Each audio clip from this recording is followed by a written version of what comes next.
nosso lar, Venâncio. Só ele sabe amar.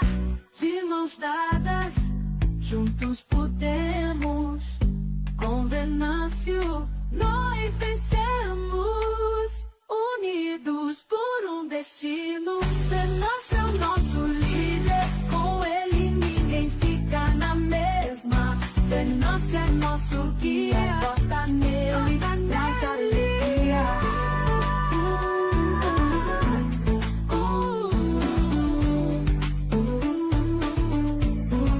A população a viver uma verdadeira tragédia humana.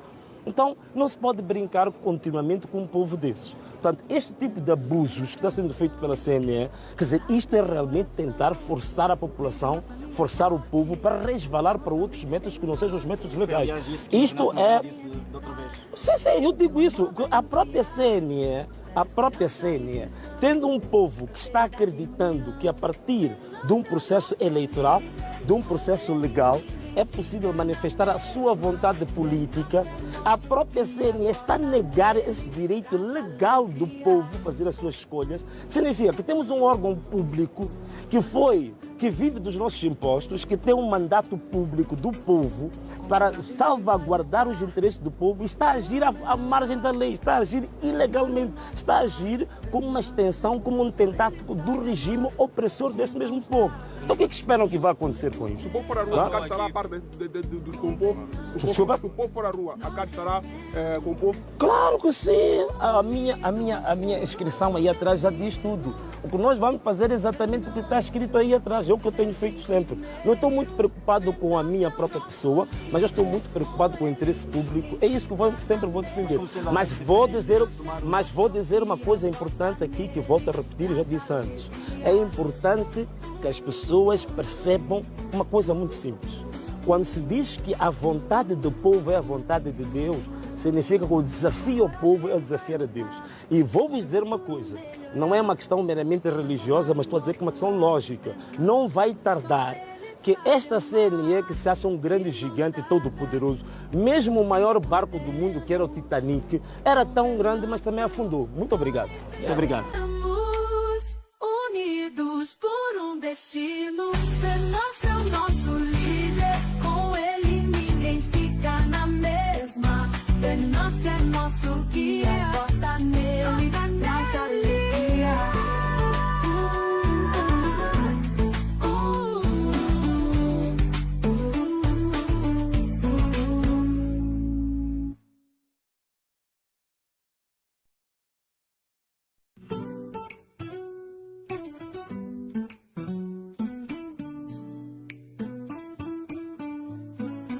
Venâncio é o melhor pra nação, preparado de coração. Vem de uma família forte, pra Moçambique tem norte. Vota nele sem hesitar, seu amor vai nos guiar. Traz esperança e visão, prosperidade e união. Venâncio é o nosso líder, com ele ninguém fica na mesma. Venâncio é nosso guia, vota nele, traz alegria.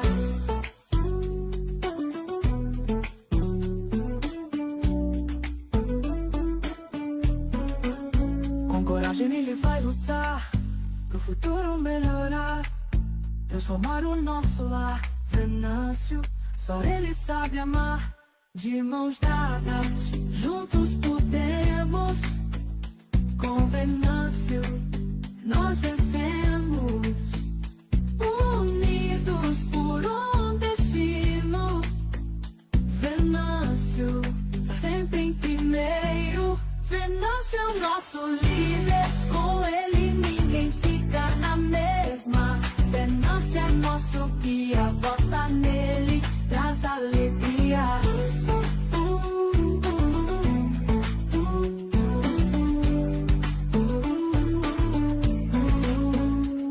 Com coragem ele vai lutar, pro futuro melhorar, transformar o nosso lar. Venâncio, só ele sabe amar.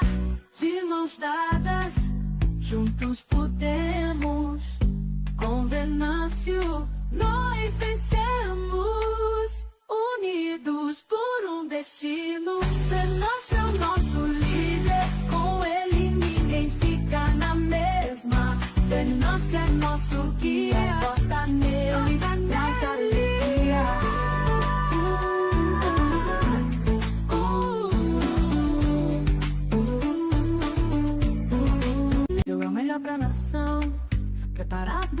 coração. Vem de uma família forte, pra Moçambique tem norte. Vota nele sem hesitar, seu amor vai nos guiar. Traz esperança e visão, prosperidade e união. Venâncio é o nosso líder, na mesa. Venâncio é o nosso guia, vota nele, traz alegria. Ah, ok. Já estamos em direto, é? Ok. Muito obrigado. Boa noite, bom dia. Conforme a hora à disposição, parece que os nossos cameramenos não estão a conseguir centralizar a própria imagem, não é? Boa noite a todos que estão aqui. Vamos pedir um pouco de... vamos pedir o nosso... desculpas por esse ligeiro atraso. Como estamos sempre em direto, é natural que a gente tenha algumas falhas técnicas, mas espero que você que esteja aí em casa diga, comunique com os nossos técnicos se estamos em boas condições de som, se estamos em boas condições de imagem, se estamos em boas condições de luz. E também diga se estás em boas condições de disposição, não é? Isso também é importante. O que eu vou dizer agora? Primeiro, queria dizer que este programa, que é VM7 Live, que vai todas as terças-feiras aí para a sua tela, para o seu visor, para o seu televisor, que aí depende o que você está a usar para ver isto. Vai todas as terças-feiras, pontualmente às 18h30, mas não podia dizer que para fazermos um programa destes, nós precisamos naturalmente do seu apoio. Só das câmaras que nós temos, os difusores, a realização, o conjunto de equipamento que nós temos para produzir este programa é demasiado caro e temos vários técnicos aqui, temos realizadores, temos produtores, temos cameramans, temos uma série de técnicos que dão suporte para que este programa chegue à tua casa e que também a gente possa manter-nos firmes perante aquilo que é o nosso propósito, que é ser a voz dos que não têm voz. Então, você vai fazendo a sua contribuição, tem aí as nossas contas, tem as contas de móveis, portanto, o M-Pesa, que é o 8453 96 305, o IMOLA, que é o 86 53 96 305, mas também você tem o PayPal, que é o meu e-mail, que é venamulhan@gmail.com. Então, você manda as suas contribuições para que este programa se mantenha vivo, para que esta chama da voz do povo que estava amordaçada possa ser solta. Você tem que manter esse programa vivo, sim. Então, nós contamos muito com o seu apoio. Contamos muito com o seu apoio para que este programa continue vivendo. Bom, hoje, o que é que nós temos? Vamos começar com o nosso ponto prévio e, para tal, vai passar a vinheta do VM7 prévio. Portanto, num piscar de olhos, nós já estamos aqui juntos de novo. Até já!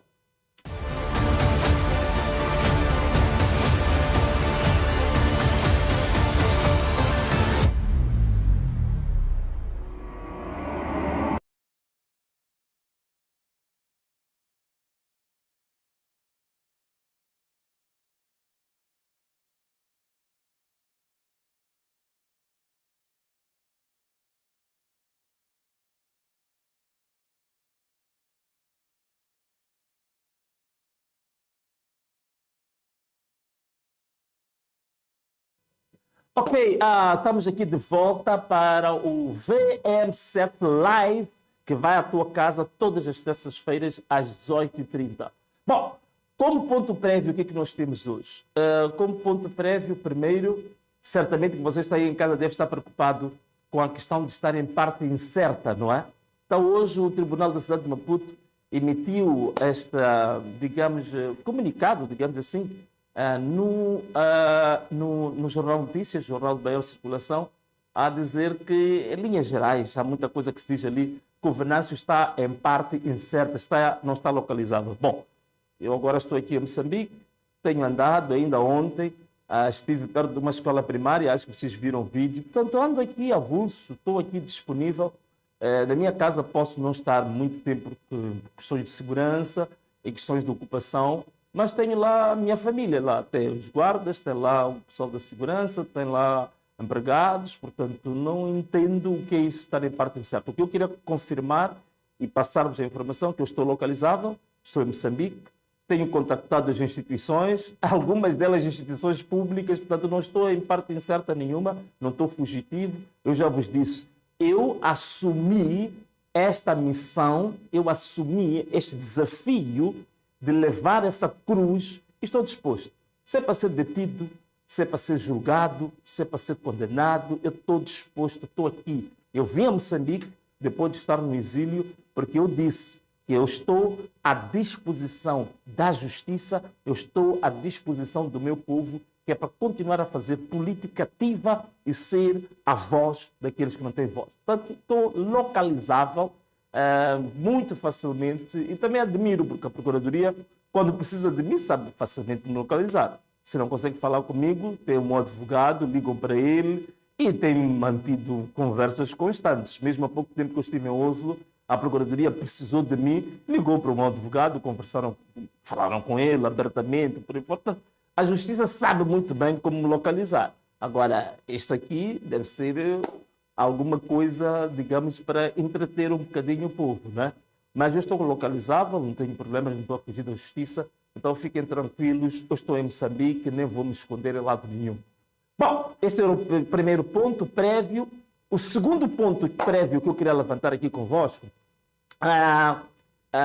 portanto, vocês têm aí este documento, que vocês estão a ver aí, é o documento que nós submetemos, que eu submeti à Procuradoria-Geral da República, que é a solicitar que a Procuradoria, digamos, tome as devidas diligências para levar a cabo aquilo que são as grandes conclusões e as grandes denúncias, aquilo que foram o diagnóstico do relatório da Amnistia Internacional, vocês estão a ver aí o relatório dado, que mostra provas, evidências de que em Moçambique se cometeram graves violações de direitos humanos, sobretudo os assassinatos, graves violações de direitos humanos foram cometidos em Moçambique e que têm todos os detalhes neste relatório da Amnistia Internacional. Então eu penso que a Procuradoria tem todo digamos assim, o arsenal, toda a matéria-prima para começar a trabalhar exatamente nas graves violações de direitos humanos que foram cometidas.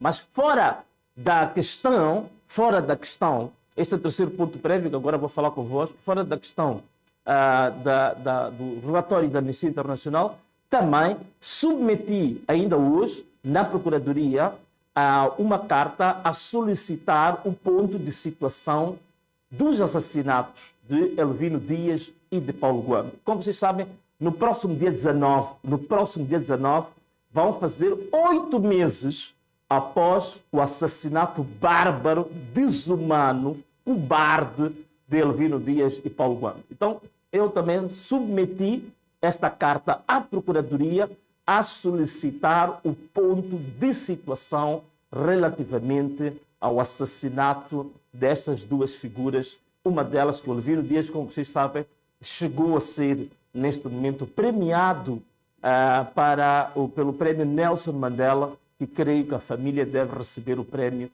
já próximo mês via a Ordem dos Advogados, não é? Bom, caros amigos, isto foram os pontos prévios de hoje.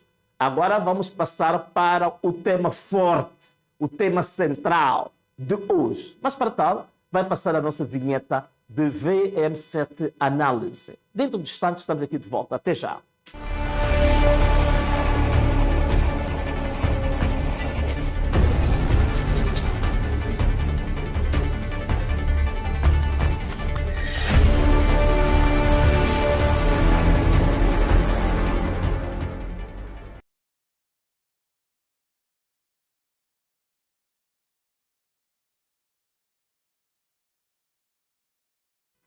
Ok, estamos de volta para abordar o tema fundamental, o tema principal de hoje, que é o VM7 Análise. Qual é o tema de hoje? O tema de hoje, queremos falar sobre um tema que tornou-se viral, que parte da viagem de luxo, de um jato de luxo, que Daniel Francisco Chapo fez para Malau. Sei que está sendo muito debatido. E a abordagem que eu quero fazer uma abordagem de enquadramento. Quer dizer, não só falar sobre isso, mas quero vos mostrar como é que ao longo de 50 anos, isto é, de 1975 até hoje, como é que o governo da Frelimo destruiu a indústria da aviação. Portanto, o que nós estamos a ver, aquilo que é aquelas despesas milionárias, aquelas despesas, digamos assim, extremamente abusivas para o erário público, elas resultam de uma filosofia de gestão, de uma forma de olhar o bem público como se fosse a loja particular de um certo partido. Mas para isso, vocês vão ter que perceber hoje, não sei se vocês têm aí o flyer de hoje, né? Tem um flyer. Podem pôr o flyer, porque algumas pessoas estão ligadas agora, podem não conhecer. Aqui está o tema de hoje. Portanto, 50 anos de decadência da indústria de aviação em Moçambique. O caso do aluguer presidencial de um jato de luxo para se deslocar ao Malawi. Portanto, este é o nosso tema de hoje. Mas para tal, para algumas pessoas que se calhar não tenham visto o vídeo, vamos passar o vídeo, penso que de uma das televisões nacionais, que é para enquadramento, para vocês saberem de que é que se trata, para depois eu fazer o desenvolvimento. Vamos passar o vídeo para que haja a compreensão do que vamos falar hoje. A sociedade moçambicana ficou em choque na quinta-feira passada, após imagens divulgadas pela imprensa e nas redes sociais mostrarem o presidente da República, Daniel Chapo, a desembarcar em Blantyre, capital do Malawi, a bordo de um luxuoso jato Bombardier Global Express. A aeronave foi alugada à empresa TAG Aviation Limited a um custo de $11 mil por hora, aproximadamente 700 mil meticais. Durante o seu discurso de tomada de posse, Daniel Chapo afirmou de forma categórica que pretendia reduzir as despesas do Estado, especialmente com viagens que não resultam em ganhos concretos para o país. Contudo, num país onde crianças estudam debaixo das árvores, hospitais funcionam sem medicamentos, professores recebem salários precários e milhares de moçambicanos enfrentam a fome, o chefe de Estado optou por voar em luxo para uma viagem simbólica de homenagem a Kamuzu Banda, um gesto que representa uma despesa superior ao rendimento anual de muitas famílias moçambicanas. Este episódio levanta sérias questões sobre uma elite dirigente que parece cada vez mais distante da realidade do povo. Em Moçambique, afirma-se constantemente que não há verbas para pensões, para transporte escolar, nem para melhorar os serviços básicos, mas há milhões de meticais disponíveis para alugar jatos privados. A pobreza, o desemprego e a miséria parecem não constar na lista de prioridades de quem vive cercado de mordomias. Questionado esta sexta-feira sobre o assunto, o porta-voz do governo, Inocêncio Mpisa, disse não possuir qualquer informação. Sobre a visita a Malawi, eu vou reservar-me de pronunciar-me sobre esta questão e vou pedir a compreensão do colega que colocou esta pergunta sobre os custos. Tenho uma informação privilegiada que eu não tenho, então não posso apresentar qualquer detalhe em relação a isso. Talvez seja caso para dizer Moçambique precisa de líderes comprometidos com o povo e não de turistas de luxo à custa do sofrimento da maioria. Ok, então assim estamos de volta para o VM7 Análise e o tema de hoje é exatamente 50 anos de decadência em Moçambique da indústria da aviação civil. Conforme vocês viram, penso que o vídeo fala por si e eu vou me ater um bocadinho a uma abordagem muito interessante que eu quero enquadrar. E como sempre digo, você que é estudante em casa, por favor, pega o seu bloco de notas e vamos agora falar um pouco sobre como é que isto começa. Isto tem uma origem. Isto vem de um certo historial até aqui onde nós chegamos. A questão da aviação civil em Moçambique, tome nota, você que é estudante, toma nota aí. A questão da aviação civil em Moçambique, tanto no tempo colonial, ela começa com algo que chama-se de DETA, no tempo colonial, chama-se de DETA. Portanto, a DETA é a abreviação da Divisão de Exploração do Transporte Aéreo de Moçambique. Aí está uma foto da DETA. Esta companhia, esta unidade ou esta divisão, ela surge em 1936. Portanto, até a data da independência, a DETA fez quase 40 anos. Portanto, foram 40 anos da DETA.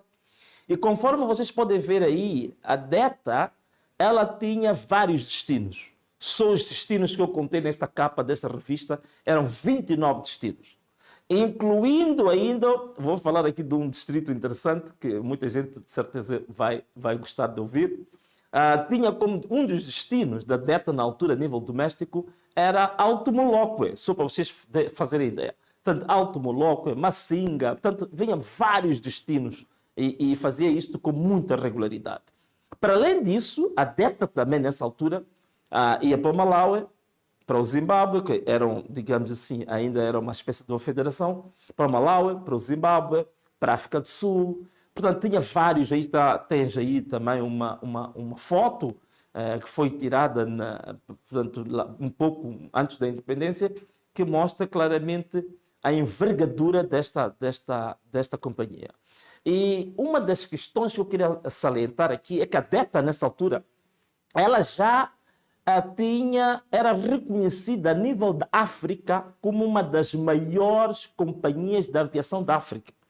E só a infraestrutura que nós tínhamos, portanto, os aeroportos que nós tínhamos em Moçambique, em Moçambique foram construídos muitos aeroportos. Porquê? Porque havia limitação em termos de transitabilidade de via terrestre. Então, o que aconteceu é que, no tempo colonial, foram obrigados a fazer vários aeroportos. Mas acreditem que era considerado uma das companhias com das melhores infraestruturas aeronáuticas de África. De África. E não era só a nível africano. A formação de pilotos que havia nessa altura era das melhores formações que nós tínhamos a nível do mundo. Portanto, só para vocês terem uma ideia, depois da independência, em 1975, muitos dos pilotos da DETA foram contratados para grandes companhias em 1975. Por exemplo, a Singapura, quando decidiu ter a sua companhia de bandeira nacional, que era a Singapura Airlines, contratou vários pilotos, lançou um concurso internacional para contratar pilotos. Dos pilotos contratados para Singapura, 98% dos pilotos eram pilotos da DETA de Moçambique. Só para vocês perceberem a dimensão, a grandeza e a qualidade que tinham os pilotos da DETA até a altura da independência. Por exemplo, também saíram vários pilotos da própria DETA, mesmo depois da independência de Moçambique, que foram para a Emirates, foram para o Qatar, foram para várias companhias de grande gabarito a nível internacional. Portanto, agora, vamos lá ver o que aconteceu no período da independência nacional. Na independência nacional, nós, como vocês sabem, era DETA LAM, só em 1980 é que a DETA converte-se nas linhas aéreas de Moçambique.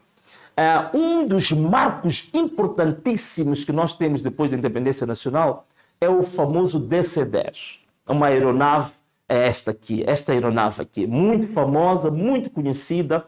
Eu, particularmente, vivia perto dos aeroportos e da minha casa, a casa dos meus pais. Nós quase que conhecíamos os horários em que o DC-10 ia chegar ao aeroporto de Mavalane. Portanto, foi uma grande aeronave que fez, digamos, muito sucesso. Fazia viagens de Maputo para Paris, Maputo para Lisboa, Maputo para vários destinos da Europa a partir do DC-10. E é importante explicarmos aqui uma coisa extremamente interessante. O DC-10, ele foi resultado de uma operação. Por isso que eu estou a falar de história, que é para vocês perceberem os erros que foram cometidos hoje e alguns dos quais já há mais de 50 anos já se tinha descoberto a fórmula para não se cometer esses erros. O DC-10, a imagem que mostrei-vos aí, ele foi resultado de uma operação muito interessante. O DC-10 foi uma operação de leasing. Portanto, o leasing, não temos muito tempo para explicar aqui, mas o leasing normalmente é uma operação em que o bem que você quer comprar junto ao banco fica no nome do banco até o prazo que vai durar o contrato.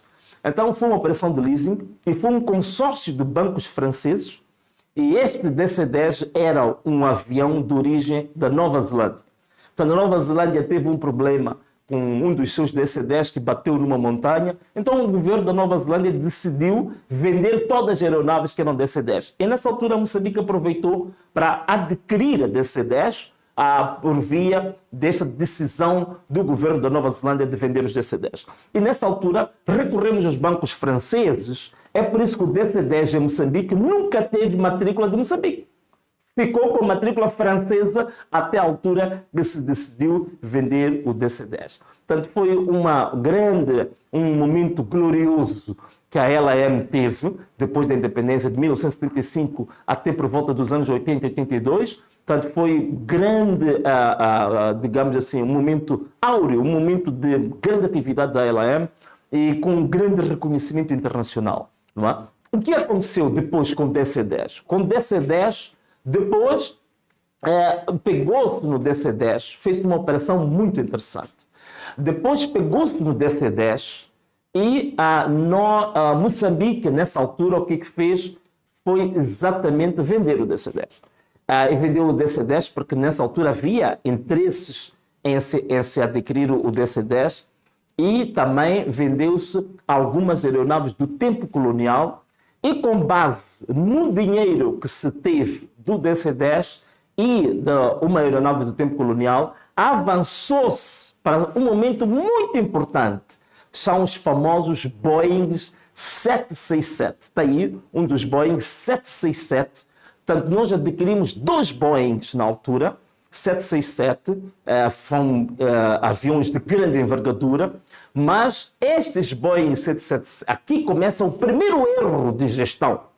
Eram 2 Boeings de grande envergadura. Eu vos falei que o DC-10 foi adquirido via leasing, de uma operação de leasing com bancos franceses. No Boeing 767, adquiriu-se um dos Boeings via leasing, portanto, o peso da dívida em Moçambique era sustentável, mas comete-se o primeiro erro. Agora aqui começamos a falar de como é que se começou a escangalhar a indústria da aviação em Moçambique. Comete-se o primeiro erro nessa altura, a adquirir o segundo Boeing 767 por via de compra direta. Moçambique decide comprar diretamente. Com a venda do DC-10, que na verdade o que foi feito é uma operação tecnicamente chama-se de leaseback, fez o leaseback do DC-10 e vendeu-se uma das aeronaves por um prêmio de seguro do tempo colonial. Moçambique conseguiu 27 milhões de dólares nessa altura. Dos 27 milhões de dólares, só o avião que se adquiriu, o segundo que decidiu comprar, só deu para pagar 25% do avião, do segundo Boeing. Aqui começa problemas. Porque se nós tivéssemos, nessa altura, optado pela via leasing, não começava, aqui está o segundo Boeing 767, começa o problema quando Moçambique decide pagar e comprar o Boeing desta envergadura. O primeiro Boeing foi leasing, o peso da dívida era menor, o esforço do serviço da dívida era menor, mas decidimos comprar o segundo Boeing. E só tínhamos 25% do dinheiro e tínhamos que pagar o resto do dinheiro digamos, aos poucos. O que aconteceu? Em 1995, as 2 aeronaves Boeing 767, como não conseguíamos nem fazer parte do serviço da dívida, em termos de leasing, nem conseguimos pagar as outras parcelas do segundo avião, fomos obrigados a pegar nos 2 aviões e devolvemos os 2 aviões nessa altura e ficamos sem as 2 aeronaves 767 que nós tínhamos adquirido. Portanto, ficamos sem essas aeronaves. E depois, nessa altura, em 1995, esse é um marco.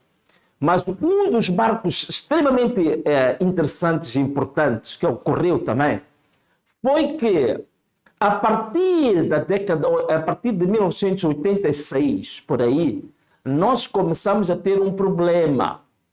1986 foi na altura que o presidente Guebuza se torna ministro dos transportes. Nós começamos a ter um pequeno problema com a ZLM.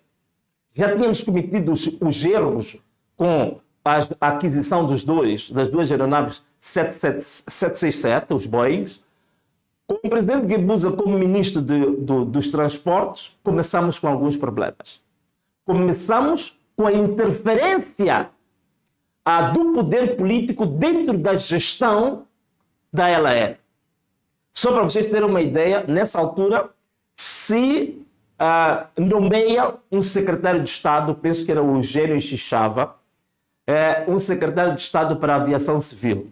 Uma pessoa que nada percebia da aviação civil, e começa essa fase, digamos assim, em que o Partido Frelimo usa as LAM como se as LAM fossem uma espécie de um banco privado do Partido Frelimo. É nessa altura onde começa a fazer muitas viagens para o exterior e todas as despesas tinham que ser pagas justamente pelas próprias LAM. Portanto, a LAM tinha que pagar as passagens, tinha que pagar a acomodação, até roupa. Eu estive a falar com vários comandantes, não estou a falar isto ao acaso. Falei com vários comandantes ligados à indústria da aviação, alguns com 30 anos de experiência, 40 anos de experiência. Portanto, começamos a pagar até fatos dos dirigentes do Partido Frelimo quando iam para o exterior, quando iam para os seus passeios, quando iam dar voltas na Europa, que ele tinha que pagar todas as despesas, desde o custo das passagens, desde o custo da acomodação, da roupa e todas outro tipo de despesas a LAM que pagava. Então aí nós começamos, de fato, a ter problemas muito sérios com a intromissão do partido na gestão da LAM. E começa a derrocada da LAM. E os grandes pilotos que a LAM tinha começam a preferir, começam a preferir ir para outro tipo de companhias internacionais, como a Emirates, como a Qatar, como várias outras companhias, e a LAM começa a entrar numa fase de verdadeira decadência técnica. Não é? Só para vocês terem uma ideia, naquela altura, quando um dirigente da Frelimo tinha que viajar, chegava diretamente e falava com o diretor-geral da LAM. Naquela altura ainda era uma direção-geral, não é exatamente como agora. Falava diretamente com o diretor-geral da LAM e ele tinha que comprar os bilhetes para ele, para o filho, para a sogra, para a mulher, e tudo isto eram custos que a LAM deveria, digamos, suportar. Então, e também, caros amigos, isto aqui é extremamente importante. Começa nessa fase, também converte-se na década de 90. A LAM, que antes era uma direção-geral, a LAM se converte numa sociedade anônima. Então, quando a LAM se converte numa sociedade anônima, então começa aí a termos os chamados conselhos de administração. Começamos a ter os conselhos de administração. Os conselhos de administração, e começa a vir gente para as LAM que não percebia nada da indústria da aviação. Pessoas que eram bons partidários, que eram bons a fazer viva no Comitê Central, eram levados como PCAs das LAM. Para fazer o quê?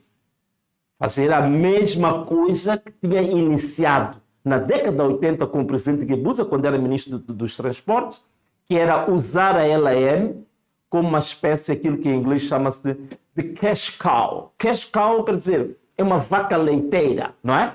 Então aí começa a degradação completa, o endividamento, a falta de capacidade operativa da LM, a falta de manutenção da LM, e também vem uma fase muito interessante. Qual é essa fase interessante que vem? Vem a fase das boladas, a fase dos subornos.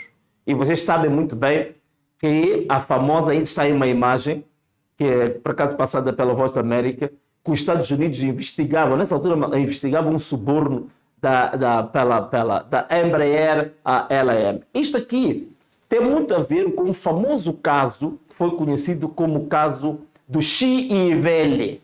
Portanto, que estava envolvido na altura o Zimba, estava envolvido o ministro dos transportes na altura, Zukula, e também estava apontado o Viegas, que era um grande gestor, muito respeitado na LE.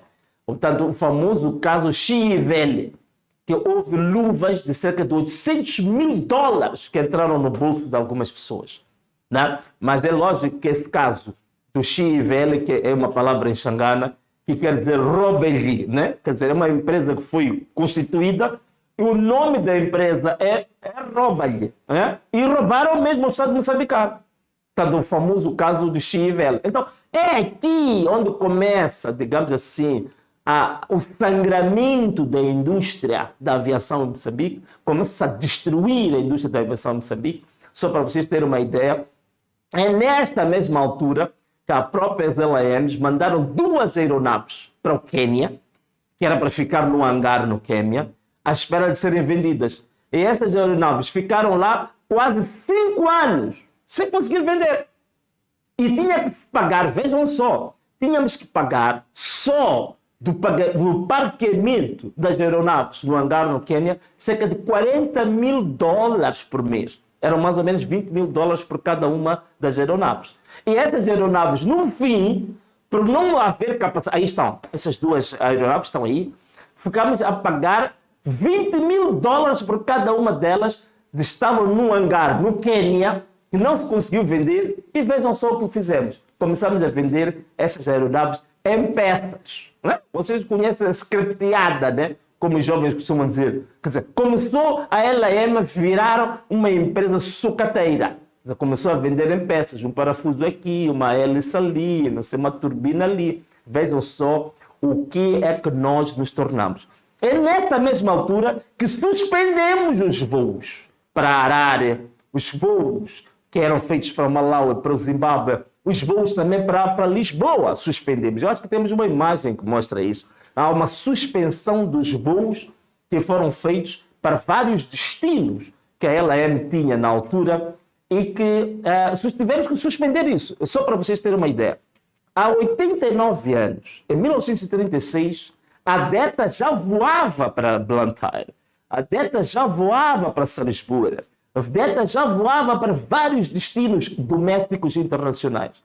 Agora, no tempo moderno, que temos petróleo, temos gás, temos diamantes, temos tudo, nem sequer conseguimos manter um único voo para Lisboa. Aí está a notícia que saiu no Jornal do País, que nós suspendemos os voos para Lisboa, para Harare, para Lusaka. Portanto, começa naturalmente a grande decadência da LM nessa altura.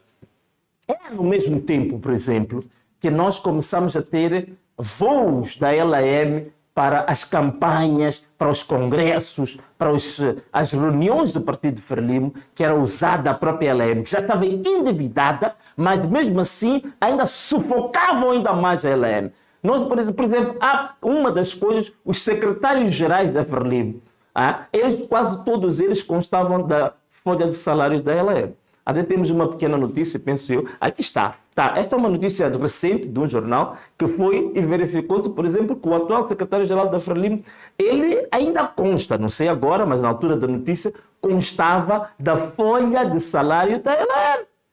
Da folha de salário da LM. Portanto, isto era uma coisa extremamente frequente. Portanto, usar a LM como uma vaca leiteira, destruição, digamos, da indústria da aviação civil, portanto, foi uma coisa que começou e foi crescendo ao longo de 50 anos. Portanto, o problema que nós hoje temos da aviação civil é um problema de gestão. é um problema de corrupção, é um problema de subornos, é um problema da sabotagem da própria LAM, não é mais do que isso. Portanto, o IGEP, né? O IGEP, que acabou também tendo um grande, digamos, poderio, uma grande influência sobre a LAM, é outra instituição, vocês já se lembram-se, durante a campanha, durante o meu próprio projeto político, eu disse que existem institutos públicos que tinham que ser eliminados, que tinham que ser cortados. Vocês têm uma imagem do IGEP. Portanto, tinham que ser eliminados, tinham que ser cortados. Uma delas é o IGEP.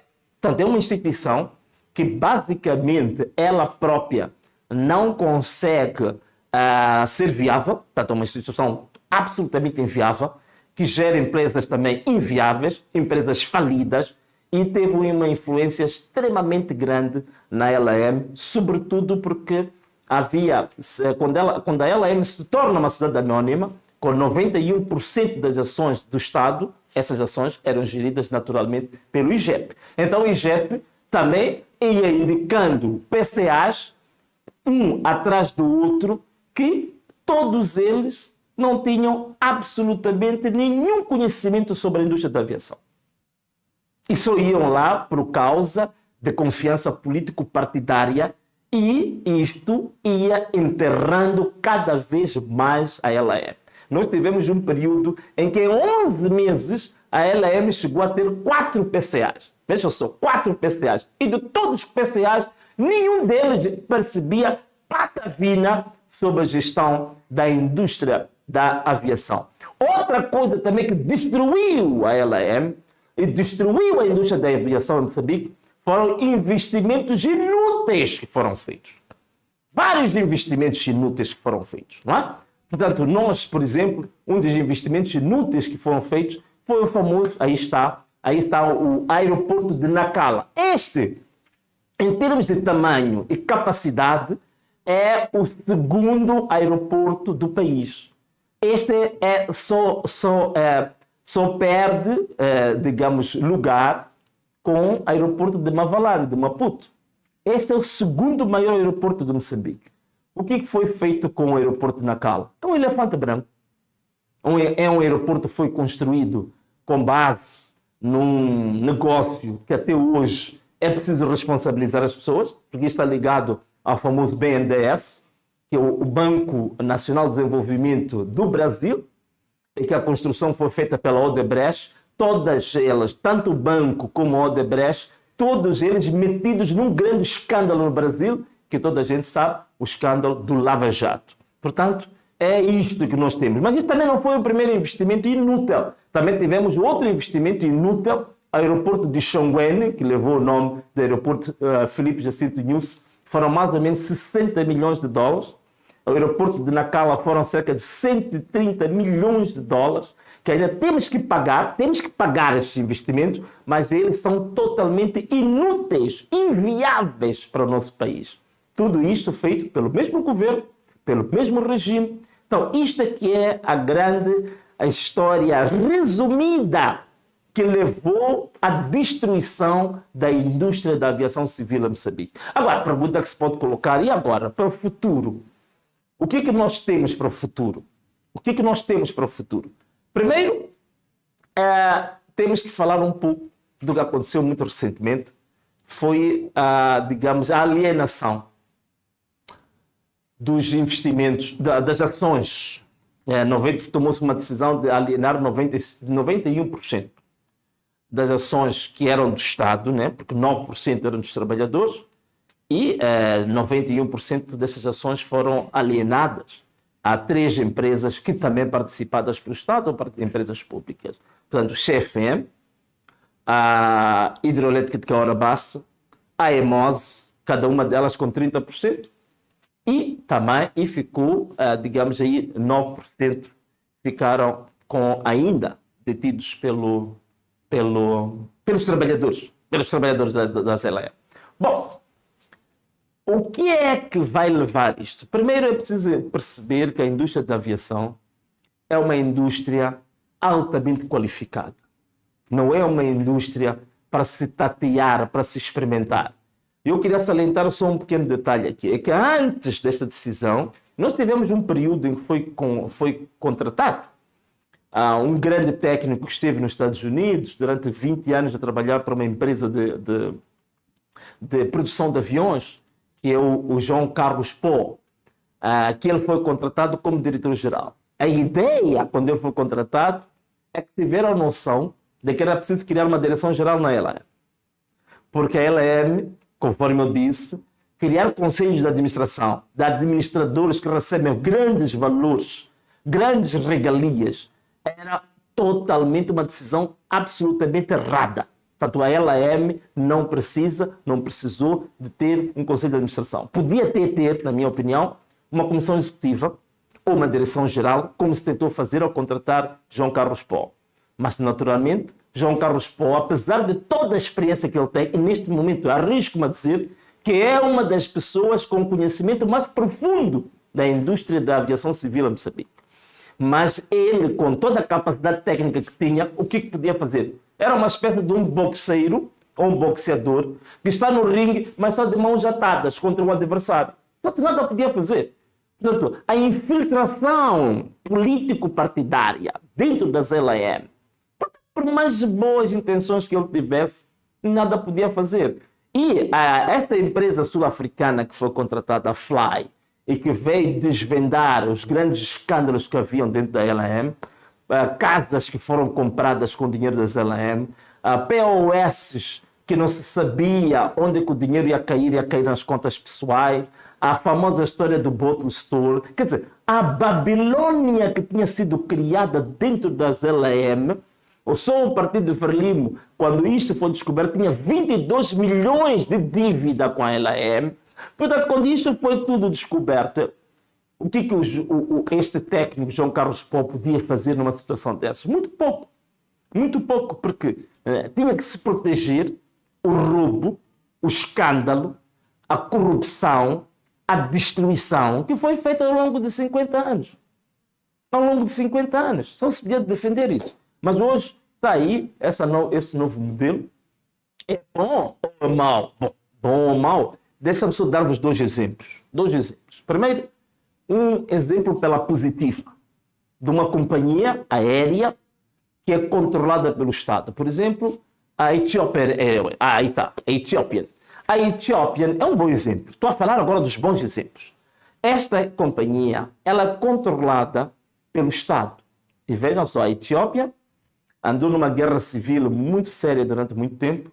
Ainda na década de 80 era um exemplo para o mundo do que era um país africano miserável, pela fome. E hoje é uma das maiores companhias da África e do mundo. É uma companhia controlada pelo Estado, mas a interferência do Estado é limitada apenas na questão da supervisão. O Estado não interfere diretamente na gestão da Etiópia. A gestão da Etiópia é uma gestão profissional, é uma gestão feita por pessoal qualificado, tanto da Etiópia como do mundo. A Etiópia não tem problemas de contratar um queniano, contratar um moçambicano, contratar um americano, em função dos objetivos que a companhia tem, os objetivos estratégicos, quais são as metas que quer atingir. É uma companhia altamente profissional, muito transparente, negócios muito bem desenhados, cuja viabilidade muito bem calculada. Aqui está um grande exemplo de uma companhia controlada pelo Estado, mas cuja gestão é muito boa. Eu estou a usar a Etiópia, não estou a usar a Emirates, não estou a usar o Qatar, porque esses são exemplos diferentes. O Qatar, por exemplo, o Estado tem dinheiro que baste, né, para comprar 2, 3, 4 vezes a Qatar Airways. Portanto, tem muito dinheiro. Estou a falar de países que não têm tanto dinheiro como a Qatar, como o Dubai, mas que pela sua qualidade de gestão conseguem ser um grande exemplo no mundo. Agora, vamos dar outro exemplo pela negativa. Para além da LM, está aqui. Pela negativa, está aqui. South Africa Airways. Esta é a companhia da África do Sul, controlada pelo Estado. Quando o ANC entra no poder e começa a interferir na gestão da SA, que era uma das maiores companhias da África e do mundo, a SA caiu, foi caindo, até bater no fundo do poço. Hoje a SA praticamente está fechada. Destruída esta companhia por causa da interferência política do ANC. Em Moçambique, LAM destruída por causa da interferência político-partidária do Partido Frelimo. Esta é a grande questão. Esta é a história que eu queria vos contar do que aconteceu em 50 anos em Moçambique. 50 anos em Moçambique aconteceu exatamente isto que levou à situação, digamos, calamitosa em que a aviação civil em Moçambique se encontra. Então, quando nós vemos aqueles exemplos do Daniel Francisco Chapo, que pagaram $11.000 por hora, isto faz parte de uma história. Ele herdou a mesma cultura de gestão do seu partido. É a cultura de gestão, está no DNA, ou como nós quisermos, está no sangue. Portanto, é um sangue. A destruição da indústria da aviação civil começou há 50 anos, da forma como aqui expliquei. Agora, o que nós temos para o futuro? Qual é a proposta que eu posso trazer aqui? Temos aqui duas hipóteses. A primeira hipótese é fechar a LAM, encerrar a LAM e o Estado assumir toda a dívida da LAM. E a dívida não é brincadeira, é alta. Acho que temos aí uma carta, só para vocês terem uma ideia, temos uma carta da IATA, que a IATA agora, que é o Organismo Regulador Internacional da Aviação Civil, temos aí uma carta da IATA.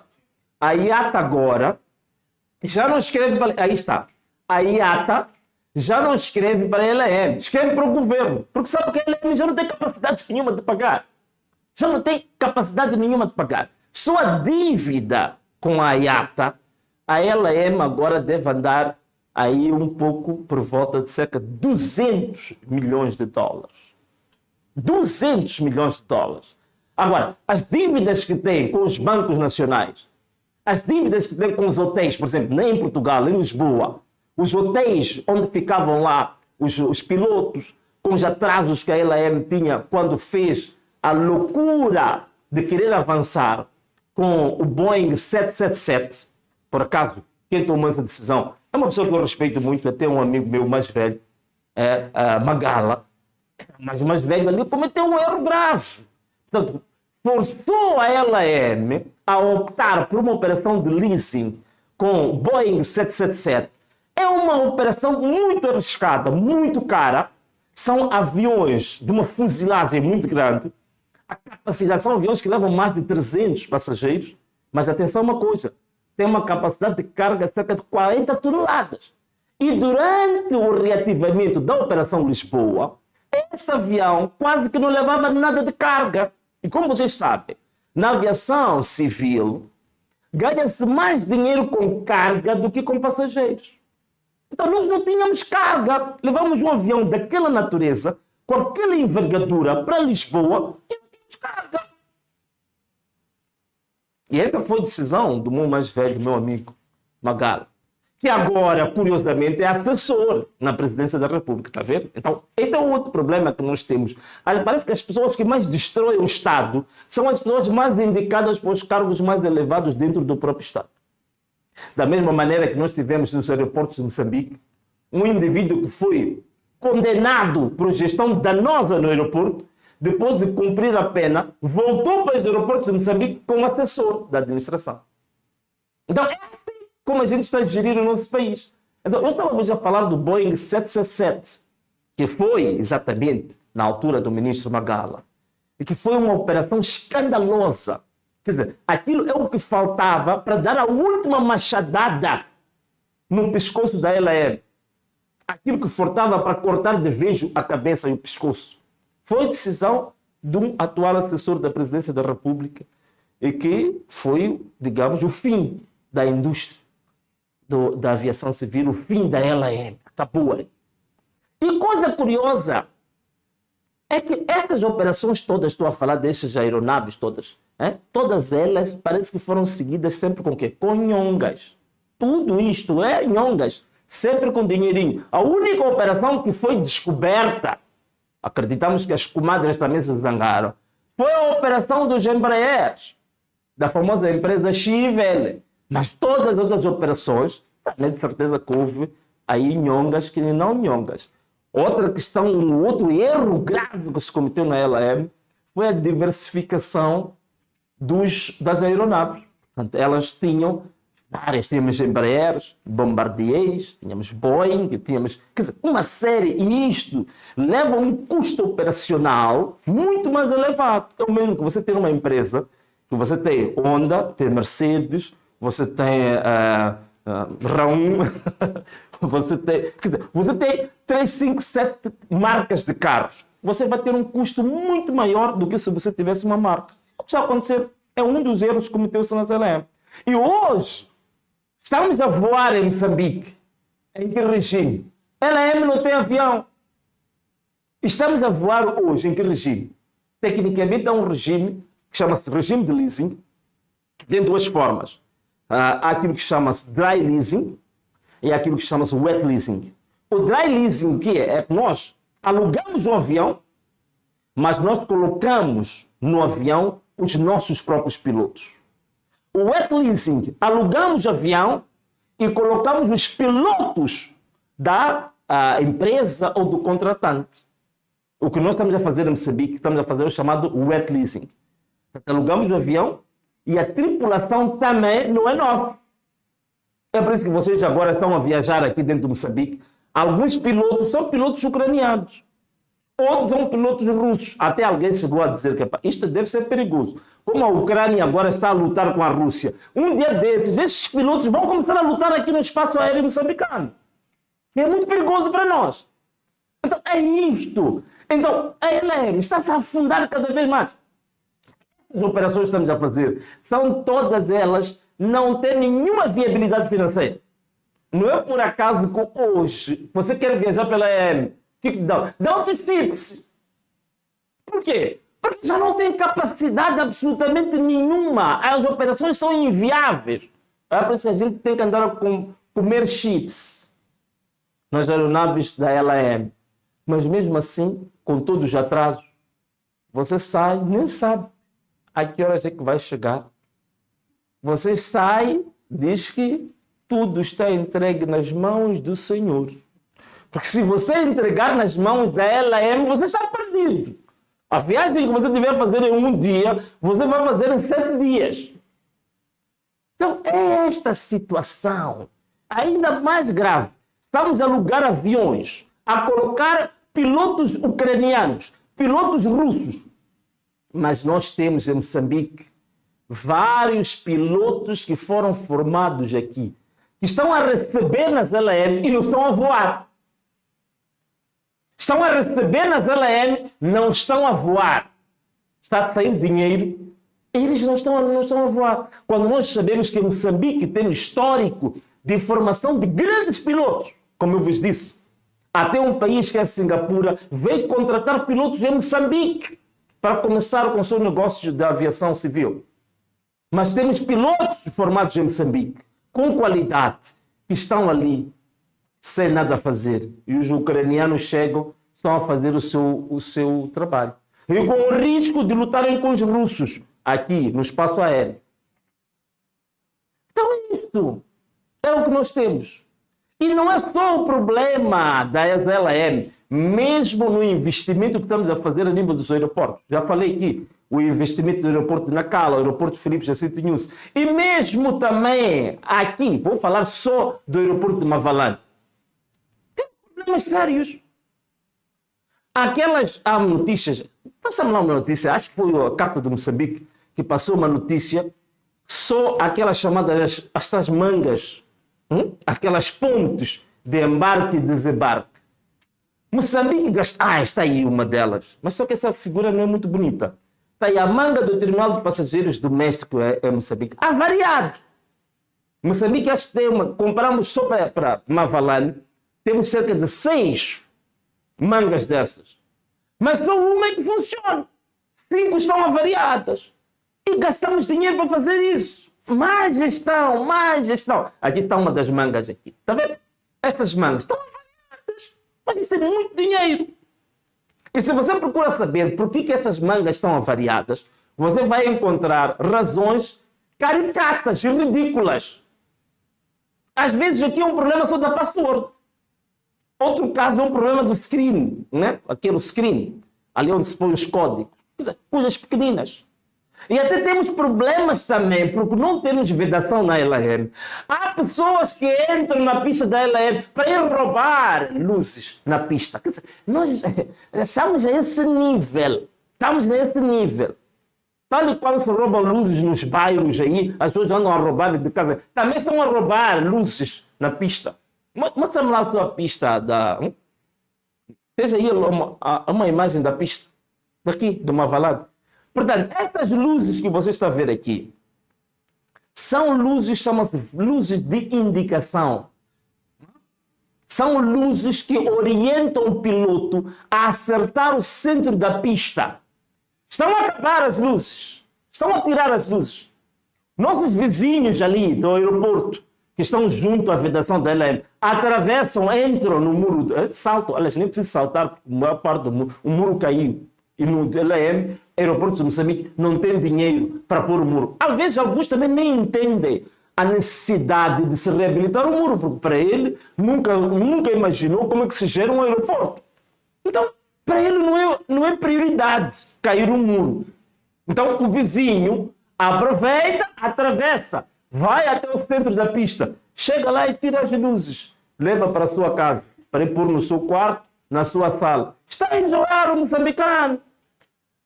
Quer dizer, eu estou a dar esses exemplos, parecem caricatos, mas é só para vocês perceberem a gravidade da gestão que nós estamos a ter na nossa indústria da aeronáutica civil.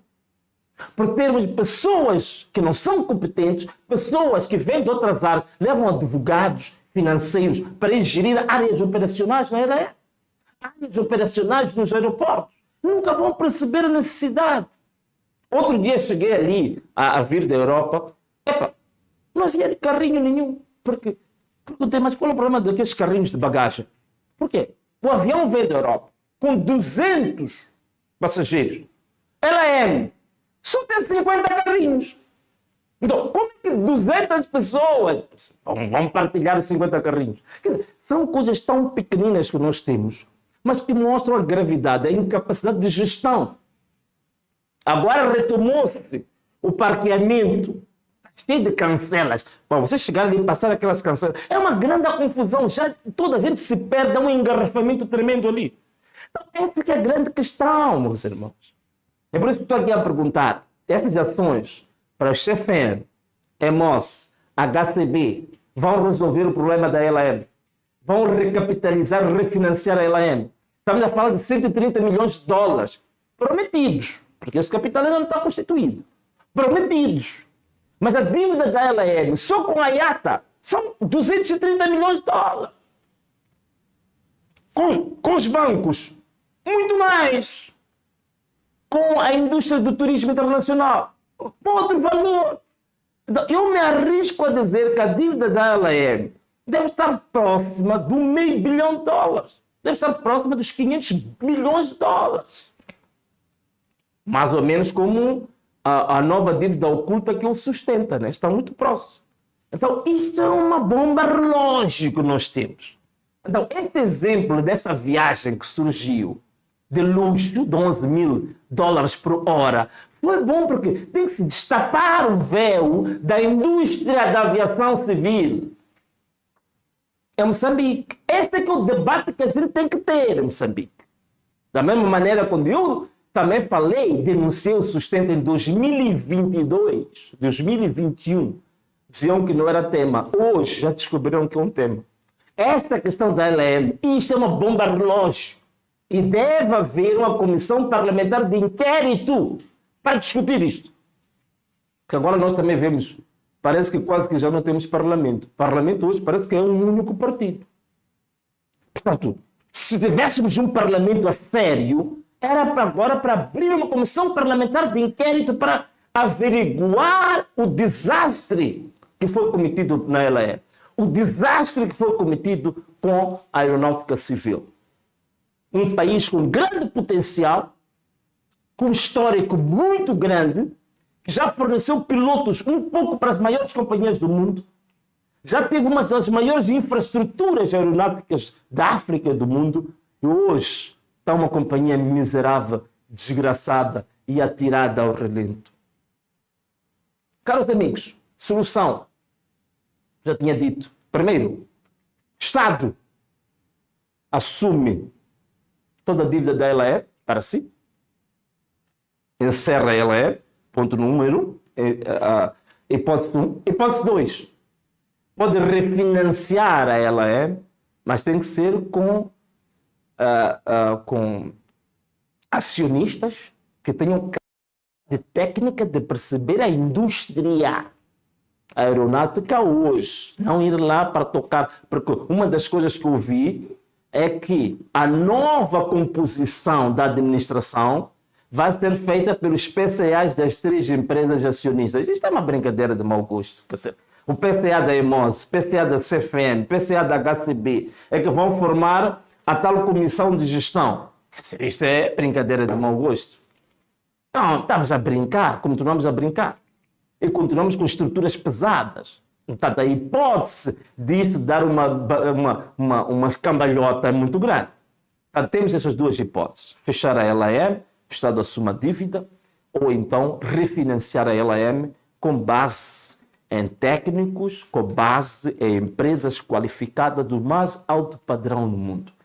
E, por outro lado, limpar as contas, limpar a corrupção interna da LAM e responsabilizar aqueles que são os tais chamados nhonguistas, ratos que dizem que foram descobertos dentro da LAM. Portanto, não seja apenas uma mera constatação de que há ratos e nhonguistas, é preciso pegar os ratos, né, com a ratoeira e dar um verdadeiro destino ao rato. É isso que está em falta. Bom, caros amigos, espero ter contribuído para o debate nacional que deve haver sobre a aeronáutica civil, sobre a LAM, sobre a destruição desta indústria. E para vocês perceberem quais são, de fato, os verdadeiros culpados disto. E que isto tem uma história longa, de 50 anos. Caros amigos, agora vamos lá abrir a nossa rubrica das denúncias. Vamos fazer agora, vamos passar para a rubrica das denúncias. Não sei se temos denúncias hoje, mas vamos passar a nossa pequena vinheta. Vamos para o último pilar deste programa, que é a VM7 Denúncias. Até já. A desertificação já começou. A corrupção Na exploração da matéria. Estamos a devastar o país. Desertificado.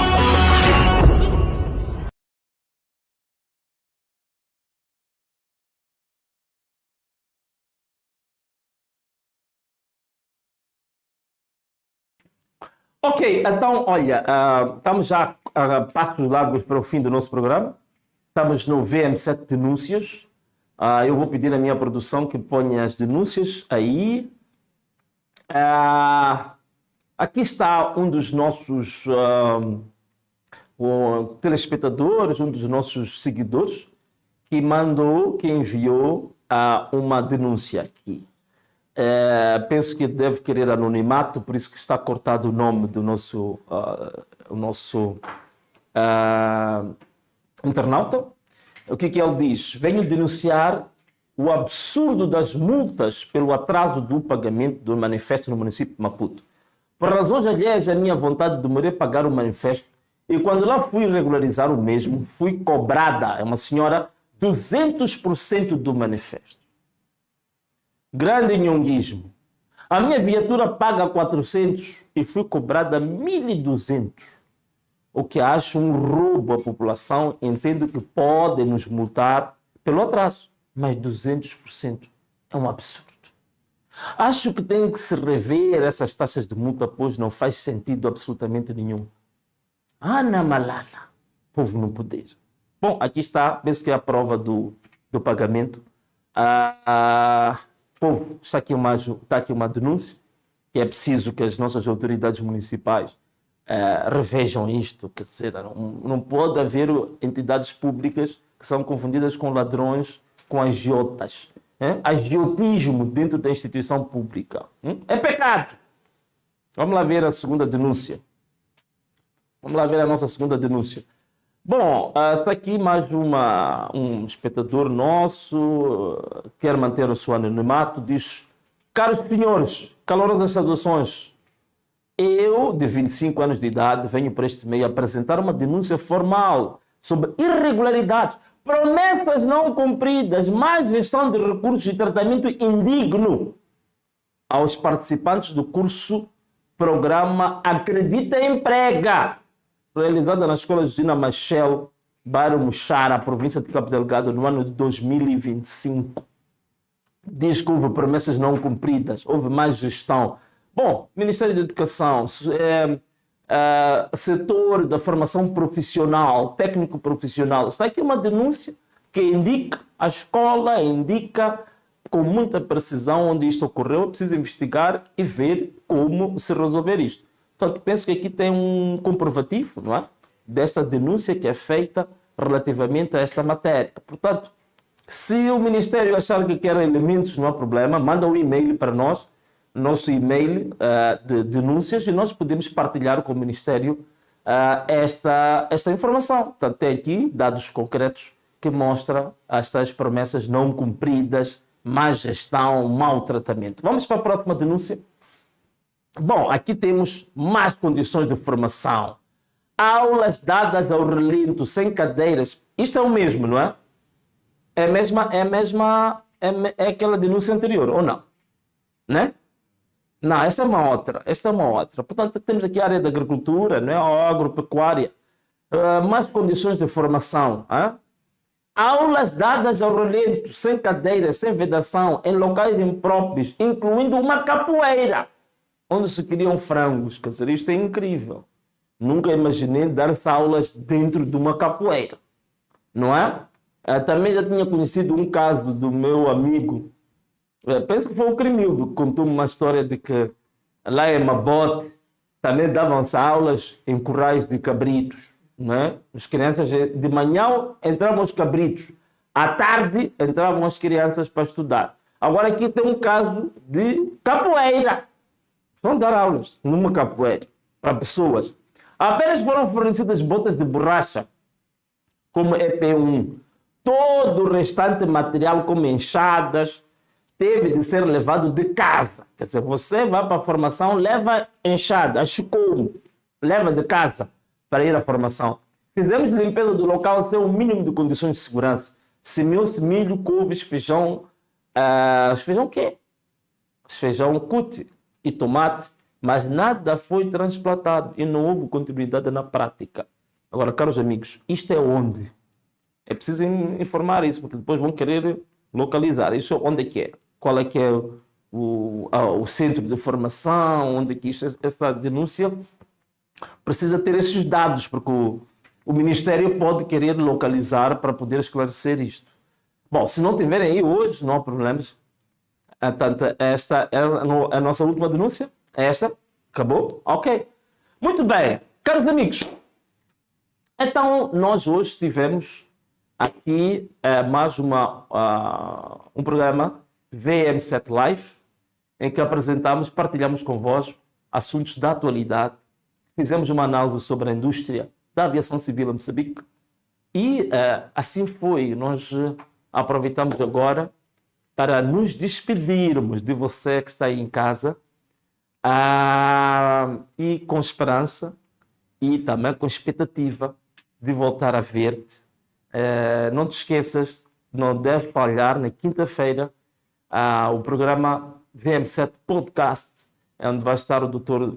Roberto Tibana para falar sobre o orçamento. Portanto, nós temos vários episódios sobre o orçamento. Vocês vão ver coisas incríveis, números falsos do orçamento que foi aprovado na Assembleia da República. Podemos, Frelimo, MDM, Renamo aprovaram orçamento com dados falsos, números que não batem certo, mas tudo isto vai ser demonstrado pelo professor Tibana. Não te esqueças, né, da nosso rodapé, estava a tirar aqui as contas para você fazer as suas participações, a sua contribuição. Temos aí a nossa conta do M-Pesa, temos a conta do Imola e temos a conta do PayPal, né? Temos a conta do PayPal. Portanto, você vai dando as suas contribuições para que este programa se mantenha vivo e que a gente possa debater assuntos fundamentais da sociedade e que interessam a todos nós. E assim chegamos ao fim de mais uma edição do VM7 Live do dia de hoje. Um forte abraço para todos. Um beijo e tchau!